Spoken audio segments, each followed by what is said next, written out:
L'idée de départ de The Dead West, c'était un projet qu'on a fait avec l'IUT de Béziers, bien sûr. Et les licences et apprentis qui étaient associés. Donc les apprentis ont écrit le scénario et les licences ont tourné le film, en fait. Sont occupés de la partie technique. Alors le scénario de base, c'était en fait une histoire de duel, parce que j'avais montré aux étudiants un film qui s'appelait Mort ou Vive de Sam Raimi, qui est un film excellent, où il y a des gens qui se battent en duel en fait tout le temps dans tout le film. C'était assez intéressant. Et du coup, ils avaient écrit une histoire d'une jeune fille qui était enlevée dans un western très très noir, qui était enlevée. Sa grande sœur se déguisait en garçon pour faire des duels et arriver à sauver sa sœur. Et voilà, et donc ça finissait de façon très glauque aussi. On a eu pas mal de contraintes, donc on a dû changer le scénario. En plus, on voulait des aides. Le scénario a quand même assez souffert de ça, de tous ces changements différents. Mais globalement, voilà, on en est arrivé à finalement écrire une histoire sur un virus qui tuait des gens. Ça a été une très grosse organisation. D'abord, il fallait amener toute une équipe d'étudiants en Espagne, à Almeria, tout au sud de l'Espagne. Donc, il fallait prévoir, bien sûr, l'hébergement, le transport du matériel. Il a fallu négocier avec les studios qui nous ont accueillis, donc Oasis Mini Hollywood. Et ça n'a pas été simple parce que finalement, ce sont des studios qui sont assez prisés, les anciens studios de Sergio Leone. C'était pas forcément évident d'avoir le gérant, mais avec un peu de persévérance, on a réussi à obtenir une réponse positive et même une coproduction par le parc qui a en fait soutenu la production du film, donc on les remercie encore. Le parc proposait un prestataire avec qui il travaillait souvent, qui s'appelle Leonardo Jiménez Martín, dont on a découvert que c'était une personne vraiment fabuleuse, avec plein de ressources et avec une grande générosité. On a fait le pari de lui faire confiance et on a eu raison. Parce que c'est la première chose qu'on a fait, tout le monde était assez nerveux en arrivant. La première chose qu'on a fait, c'est aller dans ses locaux. Il a une armurerie. Ça a été l'émerveillement dès qu'on est arrivé parce que c'était presque un jeu. Hein. On a tous essayé toute une série de costumes, de chapeaux divers, accessoires. Bien sûr, il avait toute une série d'armes aussi. Et donc l'idée, c'était de caractériser au mieux les personnages et je dois dire qu'il avait vraiment tout ce qu'il fallait. On a réussi à trouver pour chaque personnage l'esprit qu'on souhaitait. Comme il est armurier, il a des capacités, des connaissances, des compétences sur les armes à feu. Et il y avait aussi des scènes de tir dans The Dead West. Ces scènes de tir, il fallait qu'elles se déroulent en présence des cascadeurs et artificiers du parc.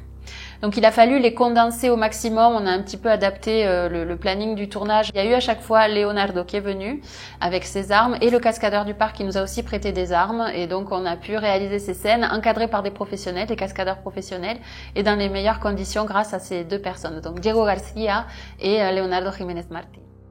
En fait, on était une petite équipe de 5 à s'en occuper donc 6 mois à l'avance. Donc, on a fait donc le scénario, le découpage technique ainsi que le storyboard. On réfléchissait au plan, donc à quel type d'objectif on allait utiliser, quel type de plan. Donc, on les dessinait tous ensemble pour voir à peu près à quoi ça allait ressembler. Après, du coup, je m'occupais de le restyliser histoire que ça soit le plus précis possible au moment du tournage et qu'on ait une vision globale de ce que pouvait être le film. Et sur le tournage, c'était aussi très compliqué dans le sens où en 4 jours, il fallait tourner ces 150 plans, sachant que d'habitude, on fait 10 plans par jour, donc là il fallait vraiment y aller.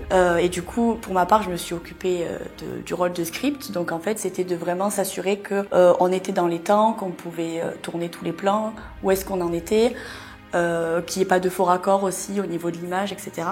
Il a vraiment fallu qu'on soit tous au top et tous très réactifs.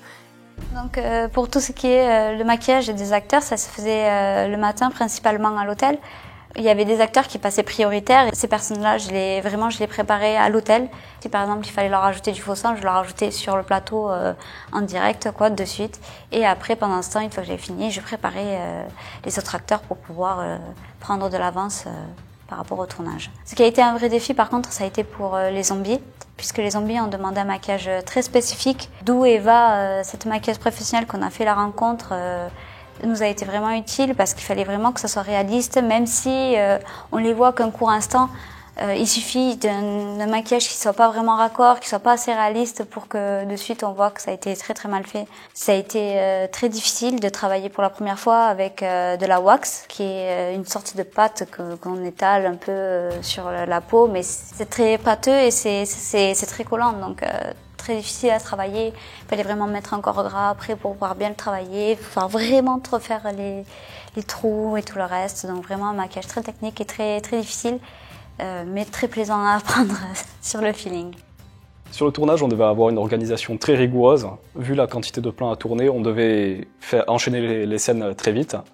Et ce qui fait que pendant qu'une partie de l'équipe était en train de tourner, l'autre partie de l'équipe technique était déjà en train de préparer l'autre set pour que justement on puisse enchaîner ces plans très rapidement.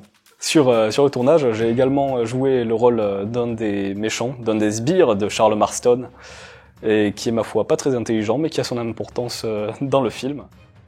Pour le son de The Dead West, on a rencontré quelques difficultés. Effectivement, on n'était pas seul à tourner. Il y avait une autre équipe qui réalisait eux-mêmes une série vidéo. Du coup, c'était assez compliqué de fois de s'entendre parce que eux, quand ils tournaient une scène, nous aussi, on attendait le silence de notre part. Ensuite, on était aussi au printemps, donc il y avait les oiseaux. On était dans un espace ouvert où il y avait des animaux, il y avait des chevaux. Donc ça a été très compliqué pour la prise son. On a dû redoubler une grande partie du court-métrage après en post-prod. J'ai eu un petit rôle qui a évolué, on va dire. De base, je devais jouer une prostituée qui avait contracté du coup le virus et qui était en train de se transformer. Donc on pouvait voir la transformation des gens qui étaient contaminés par leurs yeux. Il y avait leurs yeux qui changeaient de couleur. Ce qui devait être mon cas, sauf que par manque de temps et je supporte pas les lentilles. Du coup, il a fallu faire des plans plus éloignés. Et du coup, dans ce plan-là où on me voit, je me fais tuer. Voilà, je me fais casser le cou. Je pense que je n'ai pas facilité la tâche parce que j'étais pas très à l'aise, parce qu'il fallait tomber au sol et que c'était pas forcément facile pour moi de jouer la fille avec le cou cassé puis de se laisser tomber. Donc il y a eu pas mal d'erreurs, il y a eu pas mal de reprises. Mais après ça a été très intéressant, très enrichissant. Pour la partie post-production, on a fait ce qu'on appelle du tourné-monté, c'est-à-dire qu'on a tourné, on tournait au début, et ensuite dès qu'on avait terminé, on passait directement sur le montage, en parallèle des tournages. Comme ça, on pouvait voir si les plans concordaient bien, combien de temps ça allait durer, est-ce qu'il n'y avait pas des problèmes de faux raccords, de lumière, de son. On a monté à peu près 80% du court-métrage la première semaine. Même plus tard, c'est-à-dire qu'après qu'on ait fait les repas, on retravaillait dessus, ce qui fait qu'on faisait des semaines et des journées de 6h à minuit, un truc comme ça, donc c'était très condensé. On a eu l'aide de Arnaud Blanc qui nous a fait une boîte pour tout ce qui est faux sang, pour les balles, et ça nous a permis donc de rendre le film beaucoup plus réaliste, en ayant justement toutes ces choses qu'on peut pas faire en post-production. Et il y a eu des corrections de plans, donc enlever des câbles, des éléments modernes, et toute autre chose en fait qui nous sortirait du contexte. Et globalement, le film a réussi à avoir une belle harmonie au niveau des plans. J'ai aussi joué donc mon premier rôle, qui était donc le docteur Leroy Oakley, qui est donc le médecin de Charles Marston, le grand méchant protagoniste. C'était une première pour moi, parce que je n'ai jamais été acteur avant. J'ai appris à jouer la peur, en fait, parce que c'est quelque chose qui est compliqué à jouer. C'était une première, mais c'était vraiment plaisant d'avoir le costume, d'incarner un personnage le temps d'une semaine, même si c'est vrai qu'on a tourné mes scènes très vite, et j'aurais bien voulu les refaire pour les avoir de meilleure qualité.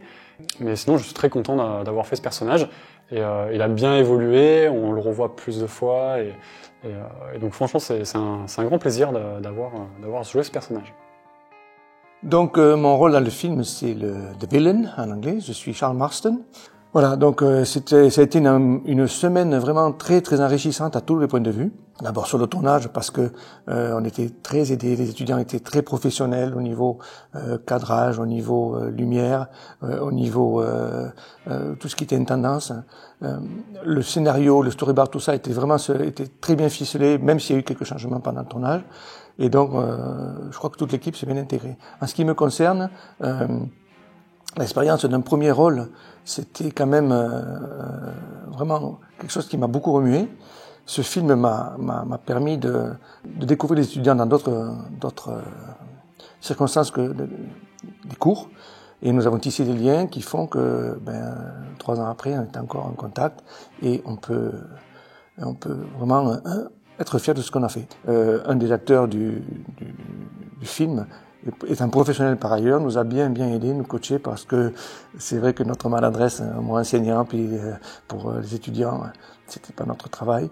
Et on est quand même arrivé à un résultat très intéressant. Voilà. L'équipe était super impliquée. Ce qui m'a vraiment marqué, c'est le soir du premier jour, en arrivant à l'hôtel, quand j'ai trouvé tout le monde à 23h, après manger, sur une petite terrasse, en train de répéter la mécanique du lendemain. Tout le monde avait envie d'aller de l'avant, chacun savait ce qu'il avait à faire dans cette petite mécanique bien huilée. Et finalement, se dégageait une super ambiance de travail, de convivialité. Mon premier contact avec le groupe, c'est la descente du bus devant une échoppe en plein Almeria, où il fallait essayer des costumes. Je venais de me taper, comme tout le monde, une vingtaine d'heures. Je savais pas où j'arrivais. Et je me retrouve en costume de cow-boy à devoir essayer des armes, des chapeaux, des étoiles, des chemises. Et ça fait du bien, finalement. C'est clairement le meilleur tournage auquel j'ai pu participer.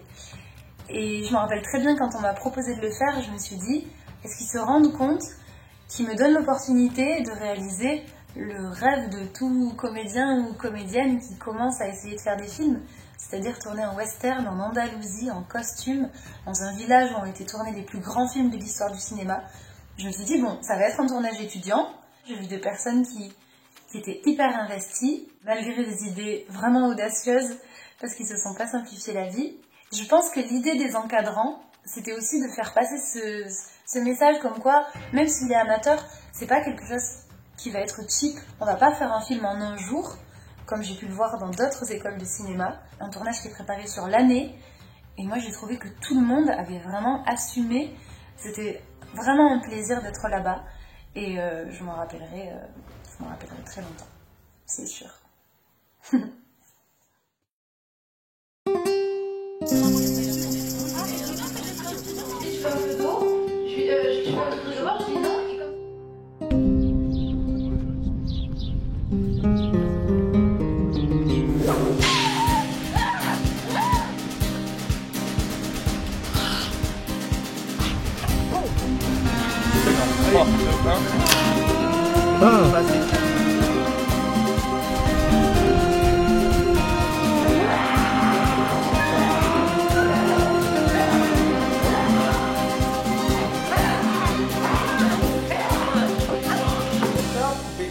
On voit rien.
Le prochain plan, c'est toi de large qui court vers lui.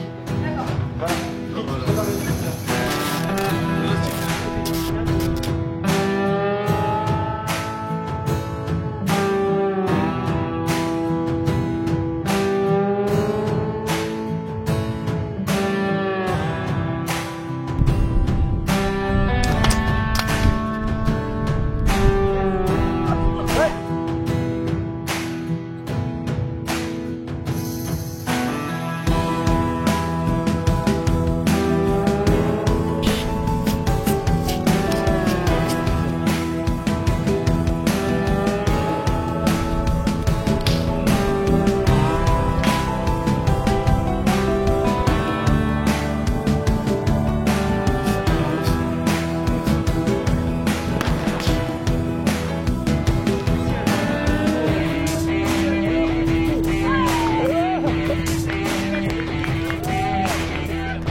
Le tournage était vraiment super. C'est un super film, on s'est éclaté.